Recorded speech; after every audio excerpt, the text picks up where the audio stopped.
नमस्कार दोस्तों, स्वागत है एक बार फिर से आप सभी का हमारे इस चैनल में जिसका नाम है ऑल हिट एग्जाम। और आज के इस वीडियो में हम लोग देख रहे हैं यूपी टेट 4 जुलाई 2026 पेपर फर्स्ट प्राइमरी लेवल के लिए शिफ्ट 1 में सब्जेक्ट संस्कृत का जो है लैंग्वेज सेकंड के रूप में, भाषा द्वितीय के रूप में हम संस्कृत के सभी 30 ऑफिशियल क्वेश्चन जो पेपर में पूछे गए हैं उस ऑफिशियल क्वेश्चन पेपर को और ऑफिशियल आंसर की के हिसाब से डिटेल्ड में एक्सप्लेनेशन के साथ एक एक क्वेश्चन को देखेंगे दोस्तों। तो ये आपका पूरा यूपी टेट का प्रीवियस ईयर का पूरा पेपर होगा, सोल्यूशन पेपर होगा। तो चलिए सॉल्व करते हैं यूपी टेट 4 जुलाई 2026 paper first primary Sanskrit language second के रूप में प्राइमरी लेवल में। दोस्तों हमने यहाँ पे क्या किया है कि क्वेश्चन को जो है वो आपको यहाँ पे टाइप कर लिया है ताकि आपको क्वेश्चन और आसानी से और अच्छे तरीके से दिखाई दे। तो जो क्वेश्चन पूछे गए हैं उसको हमने बाएं साइड में संस्कृत में लिखा है और दाहिने साइड में हिंदी में लिखा है ताकि संस्कृत और हिंदी दोनों बच्चों को ये चीज़ें बहुत आसानी से समझ में आ जाए। तो संस्कृत भाषा में जो क्वेश्चन पूछा गया था इस बार 4 जुलाई को 61 नंबर पर 61 में कि युवकः लेख्या लिखति इत्यत्र लेखन्या पदे का विभक्ति, मतलब कि युवकः लेखन्या लिखती वाक्य में लेखन्या किस विभक्ति का रूप है, ये क्वेश्चन था दोस्तों। इसका हमने स्क्रीनशॉट भी लगा दिया है, ठीक है। तो यहाँ पे जो है चारों ऑप्शन आपका दिया हुआ है, यहाँ पे आपका राइट आंसर हो जाएगा ऑप्शन नंबर सी तृतीया। ऑप्शन नंबर सी तृतीया करेक्ट हो जाएगा। क्यों? क्योंकि यहाँ पे इस वाक्य का अर्थ होता है कलम से, यानी कि जो बच्चा है वो कैसे लिखता है, वो कलम से लिखता है। और यहाँ संस्कृत व्याकरण में काम को पूरा करने में जो अत्यंत सहायक होता है, यानी कि जो साधन के रूप में काम होता है, उसे करण कारक कहते हैं, साधकतम करणम। और करण कारक में हमेशा तृतीया विभक्ति का प्रयोग होता है, ठीक है। कर्ति करणियों यस तृतीया, संस्कृत में इसका सूत्र होता है, इसलिए आपका ऑप्शन नंबर सी यहाँ पे तृतीया विभक्ति करेक्ट हो जाएगा। नेक्स्ट आगे क्वेश्चन नंबर सेकंड पूछा गया है कि गुरुवे नमः इत्यत्र गुरुवे पदे का विभक्ति है। गुरुवे नमः में गुरुवे कौन सी विभक्ति है? तो यहाँ 62 नंबर के प्रश्न में राइट आंसर हो जाएगा ऑप्शन नंबर ए चतुर्थी विभक्ति। चतुर्थी विभक्ति करेक्ट हो जाएगा। क्यों? क्योंकि संस्कृत का एक बहुत ही प्रसिद्ध सूत्र है नमः स्वस्ति स्वाहा स्वधा अलम वकट युगाच, मतलब कि इस सूत्र के अनुसार नमः मतलब होता है नमस्कार, स्वस्ति मतलब होता है कल्याण, और स्वाहा जो है वो शब्दों के युग में हमेशा चतुर्थी विभक्ति का प्रयोग होता है, ठीक है। और यहाँ नमः शब्द जो आया है, नमः शब्द, इसलिए गुरु शब्द यानी उकारांत पुल्लिंग में चतुर्थी विभक्ति लगती है। तो गुरु का चतुर्थी एक वचन गुरुवे होता है, ठीक है। इसलिए आपका option number A Chaturthi correct हो जाएगा। नेक्स्ट आगे क्वेश्चन नंबर 63 अधोलिखितेषु तालव्य वर्ण समूह कह, यानी कि निम्नलिखित में से तालव्य वर्णों का समूह कौन सा है? तो यहाँ आपका 63 में जो राइट आंसर होगा वो होगा आपका ऑप्शन नंबर सी च छ ज झ इया। ये आपका जो है ऑप्शन नंबर सी करेक्ट होगा। क्यों?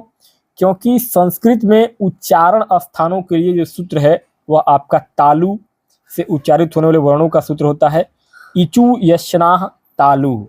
इसका अर्थ है कि ई यानी कि ई और छोटा ई और बड़ा ई और पूरा जो च वर्ग है, जैसे कि ये पूरा च छ ज इया, इन सभी का जो स्थान होता है, और य और श, इन सभी वर्णों का जो उच्चारण स्थान होता है वो तालु यानी कि तालव्य से होता है, ठीक है। तो ऑप्शन नंबर आपका सी यहाँ पे करेक्ट हो जाएगा। नेक्स्ट आगे क्वेश्चन नंबर 64 खाद्य धातोः मध्यम पुरुषः एक वचनस्य रूपम किम। खाद्य धातु का मध्यम पुरुष एक वचन का रूप कौन सा है? तो यहाँ 64 नंबर के प्रश्न में आपका ऑप्शन नंबर ए से हो जाएगा खादसी। क्यों? क्योंकि खाद धातु खाने के अर्थ में का लट लकार यानी कि वर्तमान काल इस प्रकार से चलता है, जैसे कि प्रथम पुरुषः खादति खादतः खादन्ति। मध्यम पुरुष में चलता है खादसी खादतः खादतः, और उत्तम पुरुष में चलता है खादामि खादावह और खादामह। तो यहाँ पे मध्यम पुरुष का एक वचन रूप खादसी होगा, इसलिए आपका ऑप्शन नंबर ए यहाँ पे खादसी करेक्ट और राइट आंसर हो जाएगा, ठीक है। नेक्स्ट अब आगे अगला अगला क्वेश्चन है क्वेश्चन नंबर 65 65 कह रहा है धावः धातुः प्रथम पुरुषः एक वचनस्य लंग लकारूपम किम। अर्थात धाव धातु का प्रथम पुरुष एक वचन लंग लकार का रूप कौन सा है। तो यहाँ आपका 65 नंबर के प्रश्न में ऑप्शन नंबर ए करेक्ट हो जाएगा, अधावतः। क्यों?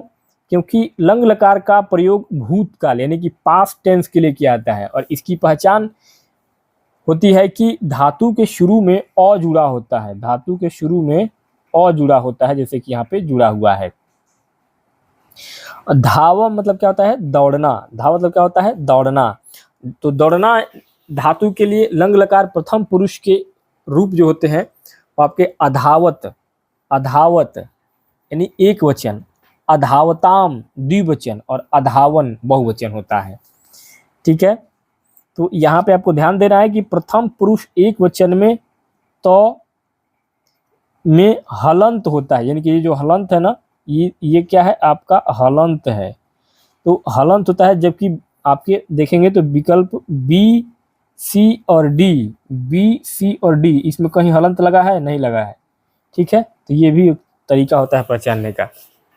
आगे 66 कह रहा है कि उप प्लस धाव धातु ल्यप प्रत्योन निर्मित रूपम किम।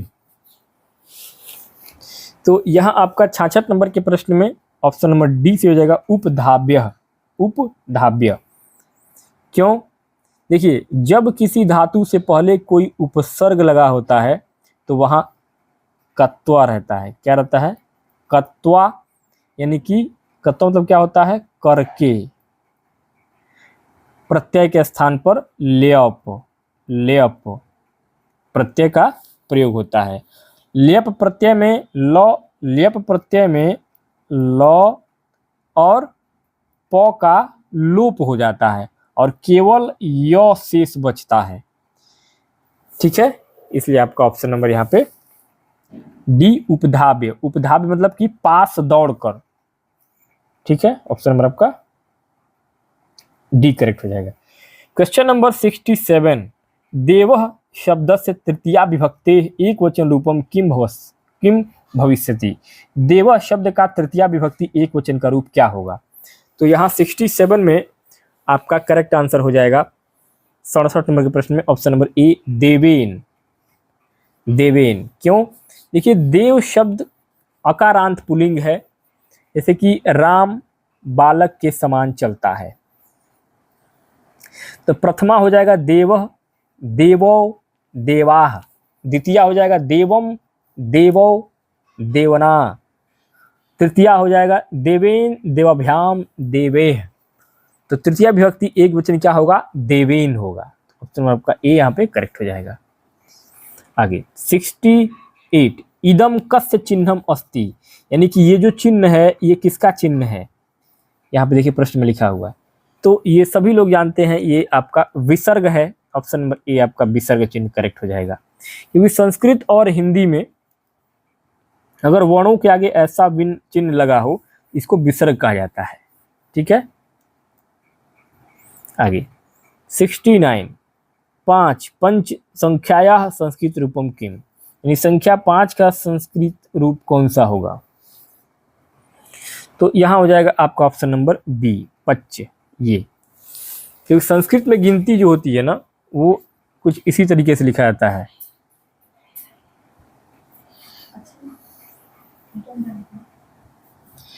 ठीक है, आगे 70 उपविशति पदे कह उपसर्ग प्रयुक्त, यानी कि उपविशति शब्द में कौन सा उपसर्ग प्रयुक्त है। तो यहाँ 70 नंबर के प्रश्न में आपका ऑप्शन नंबर डी सही हो जाएगा, उप, उप। ठीक है, क्यों? क्योंकि देखिए उपविशति मतलब क्या होता है, वह बैठता है। उपविशति मतलब होता है कि वह बैठता है। इस शब्द का निर्माण जो होगा वो आपका उपसर्ग में रहेगा, उप, और विष मतलब क्या है, धातु। तो टिप इसमें क्या लगा है, प्रत्यय लगा है, तो यहाँ पे इसमें क्या हो जाएगा, उपसर्ग ये हो जाएगा। 71 कह रहा है कि नीलकंठ पदस्य समास विग्रह कह उचितः। नीलकंठ शब्द का समास विग्रह किस रूप में उचित है? तो यहाँ आपका ऑप्शन नंबर बी से हो जाएगा, नीलः कंठ यस्य सह। ठीक है, ऑप्शन नंबर बी आपका यहाँ पे करेक्ट हो जाएगा, क्योंकि नीलकंठ में बहुब्रीहि समास है। इस समास में न तो पहला पद प्रधान होता है और न ही दूसरा पद प्रधान होता है, बल्कि दोनों मिलकर किसी तीसरे यानी कि अन्य पद की ओर संकेत करते हैं।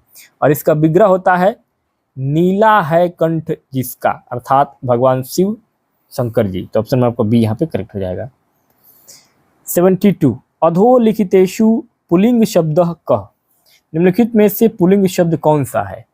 तो यहाँ 72 में आपका ऑप्शन नंबर डी से हो जाएगा, बालकः। ठीक है, बालकः। लता क्या है? देखिए, लता मतलब क्या? लता शब्द जो होता है वो अकारांत स्त्रीलिंग। पुस्तकम फलम नपुंसक लिंग।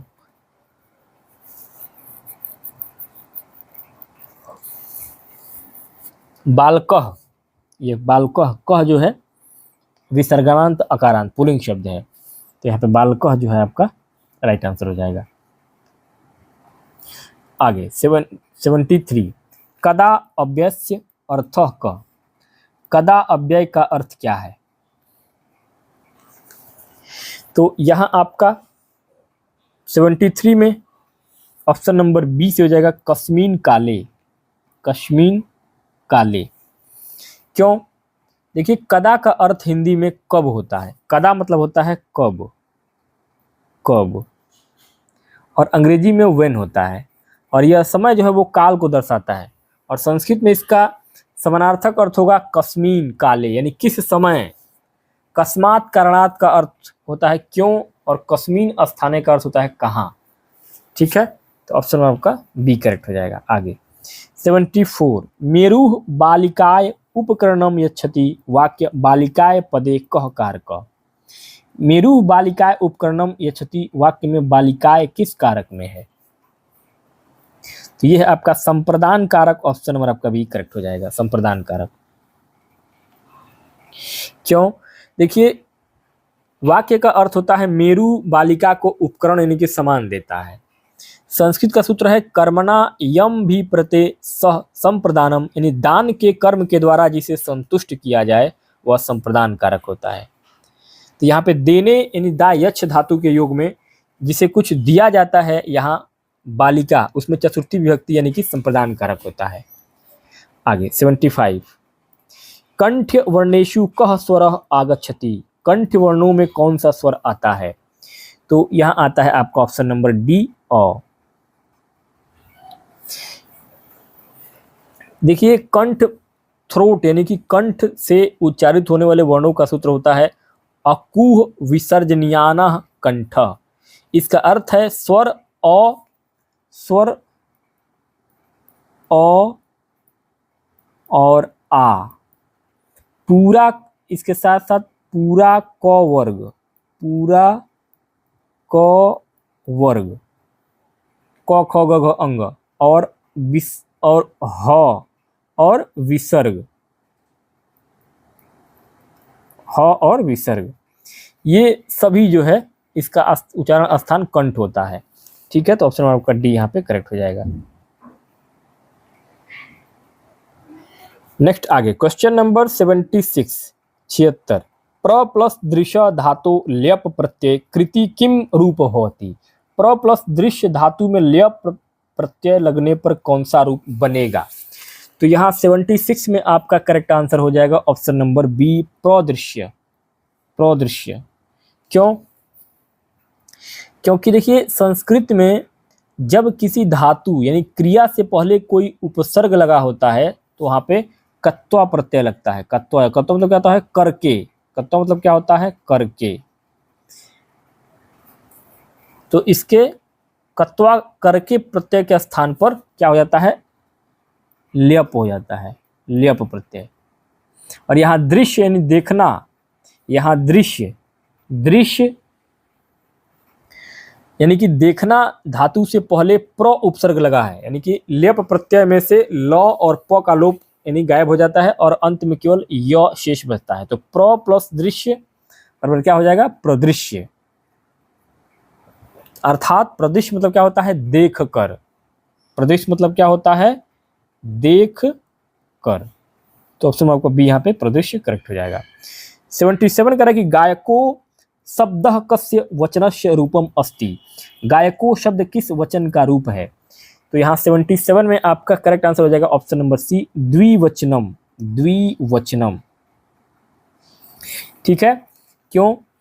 क्योंकि देखिए गायक एक अकारांत पुल्लिंग शब्द है जिसके रूप में राम या बालक शब्द की तरह चलते हैं।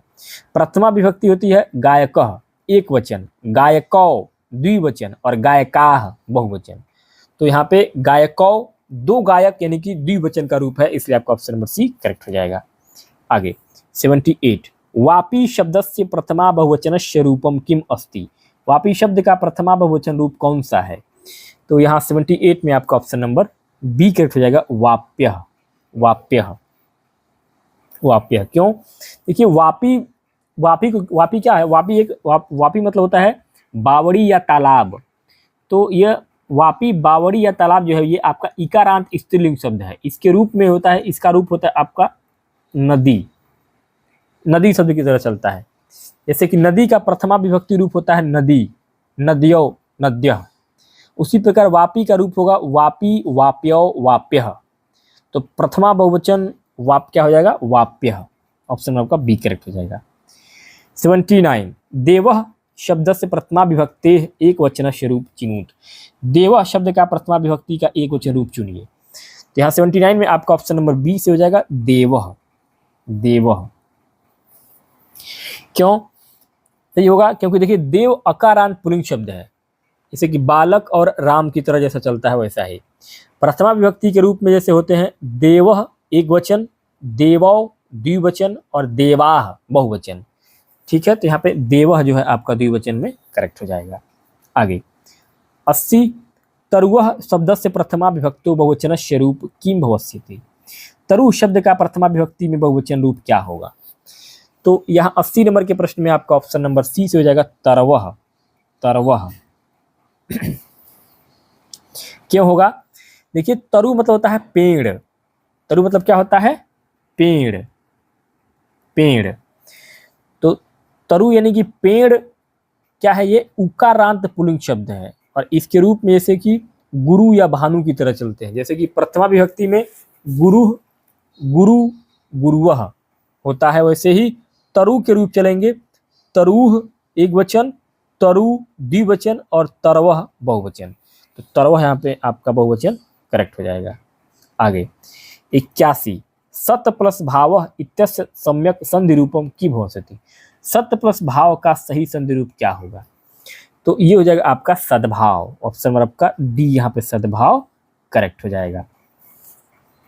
देखिए यहाँ पे जतस्व संधि यानी व्यंजन संधि का एक प्रकार है, नियम लागू होता है यहाँ पे, इसलिए आपका ऑप्शन नंबर डी से हो जाएगा।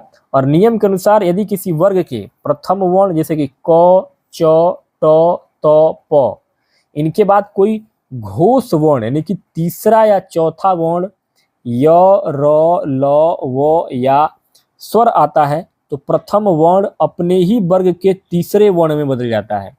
और यहाँ त के बाद क्या है, त के बाद भ आया है तो प वर्ग का चौथा वर्ण आया है, इसलिए यहाँ पे क्या हो जाएगा, तो बदल करके आधा द हो जाएगा। तो सत धन भाव बराबर हो जाएगा आपका सद्भाव, इसलिए आपका ऑप्शन नंबर डी जो है आपका करेक्ट हो जाएगा। आगे 82 कह रहा है लघुधन अभ्यास इत्यस्य सम्यक संधि रूप किम भविष्यति। लघुधन अभ्यास का सही संधि रूप क्या होगा? तो यहाँ आपका क्या हो जाएगा, ऑप्शन नंबर ए लघुभ्यासः। लघुभ्यासः, देखिए यहाँ पे यण संधि यानी कि इको यणची का नियम लगा है और ये नियम कहता है कि यदि ई छोटा ई, उ छोटा उ, री और ली के बाद कोई असमान स्वर आए तो उनके स्थान पर क्रमशः य, व, र, ल हो जाता है। और लघु के अंत में उ है और उसके बाद असमान स्वर अ आया है, इसलिए उ बदल करके आधा व हो जाएगा। तो लघ धन व बराबर क्या हो जाएगा, अभ्यास यानी कि लघ्वाभ्यास। आगे 83 गंगा जलम इत्यस्य सम्यक विग्रह कः अस्ति। गंगा जलम का सही विग्रह कौन सा है? तो यहां हो जाएगा आपका ऑप्शन नंबर सी, गंग्याः जलियम, ऑप्शन नंबर सी। ठीक है, देखिए गंगा जलम का हिंदी अर्थ होता है गंगा का जल। इसमें का, की, के संबंध दर्शाते हैं, इसलिए यहाँ पे षष्ठी तत्पुरुष संबंध तत्पुरुष समास होगा। गंगा शब्द स्त्रीलिंग यानी कि लता के समान होता है। लता का षष्ठी एक वचन लताया होता है, तो यहाँ पे गंगा का षष्ठी एक वचन क्या हो जाएगा? गंगया होगा। तो यहाँ पे आपका गंगया जलियम जलम, ऑप्शन नंबर सी करेक्ट हो जाएगा। आगे 84 विद्यालय इत्यत्र कः समासः मन्यते। विद्यालय में कौन सा समास माना जा सकता है? तो यहाँ होगा आपका षष्ठी तत्पुरुष समास, ऑप्शन नंबर ए आपका यहाँ पे करेक्ट हो जाएगा, षष्ठी तत्पुरुष समास। क्यों? क्योंकि देखिए विद्यालय का समास विग्रह होता है विद्याः धन आलय, यानी विद्या का आलय या घर। यहाँ पे उत्तर पद यानी बाद वाला शब्द आलय, आलय जो है वो आपका प्रधान होता है, और पूर्व पद यानी कि विद्या में षष्ठी विभक्ति लगी होती है, जिसका समास होने पर लोप यानी कि गायब हो गया है, इसलिए क्या हो जाएगा? षष्ठी तत्पुरुष समास हो जाएगा। आगे 85 कह रहा है कि संख्या 3 इत्यस्य संस्कृत रूपम किम अस्ति। संख्या 3 का संस्कृत रूप कौन सा है? तो यह आपका त्रयः, ऑप्शन नंबर आपका डी यहाँ पे त्रयः करेक्ट हो जाएगा, त्रयः। ठीक है, ये देखिए संस्कृत में संख्या 1 से 4 तक के रूप तीनों लिंगों यानी कि पुल्लिंग, स्त्रीलिंग, नपुंसक लिंग में अलग अलग चलते हैं। आगे 86 कह रहा है कि शिक्षकेण प्रश्न पृच्छते इति वाक्यम कस्य वाच्यस्य उदाहरणम अस्ति। शिक्षकेण प्रश्न पृच्छति वाक्य किस वाच्य का उदाहरण है? तो यहाँ हो जाएगा आपका ऑप्शन नंबर डी कर्मवाच्यम, कर्मवाच्यम। क्यों? क्योंकि देखिए कर्मवाच्य यानी कि पैसिव वॉइस, कर्मवाच्य पैसिव वॉइस का नियम है कर्ता तृतीया विभक्ति में, कर्म प्रथमा विभक्ति में, और क्रिया हमेशा कर्म के अनुसार आत्मनेपदी रूप में होती है। इस वाक्य में कर्ता यानी कि शिक्षकेण, शिक्षक के द्वारा, शिक्षक मतलब क्या होता है? शिक्षक के द्वारा, तृतीया विभक्ति में है, और कर्म प्रश्न प्रथमा विभक्ति में है, और क्रिया यानी कि पृच्छते कर्म के अनुसार आई है, इसलिए क्या है? स्पष्ट रूप से कर्मवाच्य होगा। आगे लेट्स अगला क्वेश्चन नंबर 87 बालिका लेख लिखती है इतस्य सम्यक संस्कृत अनुवादः कः अस्ति। बालिका लेख लिखती है का सही संस्कृत अनुवाद कौन सा है? तो यहाँ आपका 87 नंबर के प्रश्न में ऑप्शन नंबर डी से हो जाएगा बालिका लेखम लिखती, बालिका लेखम लिखती। देखिए कर्ता यानी कि बालिका एक वचन स्त्रीलिंग यानी प्रथमा विभक्ति बालिका है। कर्म मतलब क्या लिखती है? तो लेख लिखती है, द्वितीय विभक्ति में है। क्रिया यानी कि लिखती है, तो क्या है? वर्तमान का लट लकार, प्रथम पुरुष एक वचन। तो तीनों को मिलाने पर सही वाक्य बनेगा बालिका लेखम लिखती, बालिका लेखम लिखती। 88 कह रहा है गद्यांश दिया गया था, संस्कृत में एक तो गद्यांश दिया गया था, और उस गद्यांश में प्रश्न दिया गया था कि व्यायाम कस्य बलाय आवश्यक अस्ति। तो गद्यांश के आधार पर जो है वो आपका ऑप्शन नंबर ए शरीरस्य आपका करेक्ट हो जाएगा, शरीरस्य। क्यों? क्योंकि यहाँ देखिए पूरा गद्यांश तो मैंने नहीं टाइप किया है, गद्यांश परीक्षा में आया था जो आपने पढ़ा था। तो देखिए गद्यांश बहुत आसान होता है, गद्यांश को आप लोग पढ़ लेंगे एक बार तो आराम से। गद्यांश पूरा कहानी के जैसा होता है, आप एक बार कहानी समझ लेंगे तो कहानी में से ही आंसर आपका पूछा जाता है। आराम से उस कहानी को पढ़ करके उसका आंसर आप दे देंगे। तो गद्यांश वाला क्वेश्चन बहुत रेयर केस में किसी का गलत होता है, नहीं तो लगभग सबका सही होता है। ठीक है, तो गद्यांश में से पूछा गया था। तो यहाँ पे व्यायाम कस्य बालया आवश्यक अस्ति, तो यहाँ जो है आपका शरीर से करेक्ट है। क्योंकि देखिए संस्कृत गद्यांशों की प्रकृति के आधार पर व्यायाम यानी कि एक्सरसाइज जो है वो शरीर की मजबूती यानी कि बल के लिए ही किया जाता है। तो आपका ऑप्शन नंबर ए करेक्ट हो जाएगा। आगे 89 कह रहा है 89 कि प्रतिदिनम व्यायाम कुर्वन्त छात्रा कथ भवन्ति। प्रतिदिनम व्यायाम कुर्वन्त छात्रा कथ भवन्ति मतलब कि इसमें जो है प्रतिदिन जो है व्यायाम छात्रा जो होते हैं वो कैसे करते हैं। तो यहाँ आपका राइट आंसर हो जाएगा ऑप्शन नंबर बी स्वस्था उत्साहपूर्णाच। क्यों? देखिए, प्रतिदिन व्यायाम करने के सकारात्मक प्रभाव होते हैं। जो छात्र रोज व्यायाम करते हैं वे स्वस्थ और उत्साहपूर्ण यानी कि ऊर्जावान होते हैं। वे आलसी यानी कि दुखी या डरे हुए लोगों से अच्छे होते हैं। आगे 90 आखिरी क्वेश्चन होगा इस वीडियो में। प्रातः काले किम हितकरम अस्ति। प्रातः काले किम हितकरम अस्ति। प्रातः काल जो है वो आपका क्यों जो है वो हितकर होता है प्रातः काल उठने से। तो ऑप्शन नंबर सी, शुद्ध वायु भ्रमणम। शुद्ध वायु भ्रमणम। क्यों? देखिए, सुबह के समय क्या लाभदायक होता है, इसमें सबसे उत्तम विकल्प है आपका ऑप्शन नंबर सी, यानी कि शुद्ध हवा में घूमना।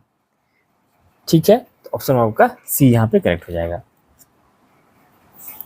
निद्रा मतलब देर रात तक सोना, विवाद मतलब झगड़ा करना, अधिक भोजन मतलब कि अधिक भोजन करना, ये कभी जो है आपका हितकर नहीं होगा। तो ऑप्शन नंबर सी आपका शुद्ध वायु भ्रमणम करेक्ट हो जाएगा। तो दोस्तों, इस प्रकार से इस वीडियो में हम लोगों ने आज देखा है यूपी टेट 4 जुलाई 2026 पेपर फर्स्ट प्राइमरी लेवल का संस्कृत का, जो सेकंड लैंग्वेज के रूप में, द्वितीय भाषा के रूप में संस्कृत जो लोग लिए थे उनका पूरा पेपर था ये, और पूरा पेपर हमने सॉल्व किया है ऑफिशियल क्वेश्चन पेपर को। उम्मीद करता हूं आपको ये वीडियो पसंद आया होगा। वीडियो पसंद आएगा तो वीडियो को लाइक कीजिएगा, चैनल पे पहली बार आए हैं चैनल को सब्सक्राइब कीजिएगा। हमारे इस चैनल पे आपको प्रीवियस ईयर के सभी पेपर ऑलरेडी उपलब्ध हैं, एक बार जरूर चैनल को विजिट करिए और वीडियो को देखिए, तैयारी करें, बहुत मदद मिलेगी। बाकी सीटेट का जो है वो पेपर लगने वाला है, पेपर बहुत नज़दीक आ रहा है, तो सीटेट के भी सारे जो है पेपर ऑलरेडी हमने करा रखे हैं, तो उसको भी जरूर आप लोग वॉच करिए। मिलते हैं नेक्स्ट वीडियो में नए टॉपिक के साथ, तब तक के लिए बहुत बहुत धन्यवाद।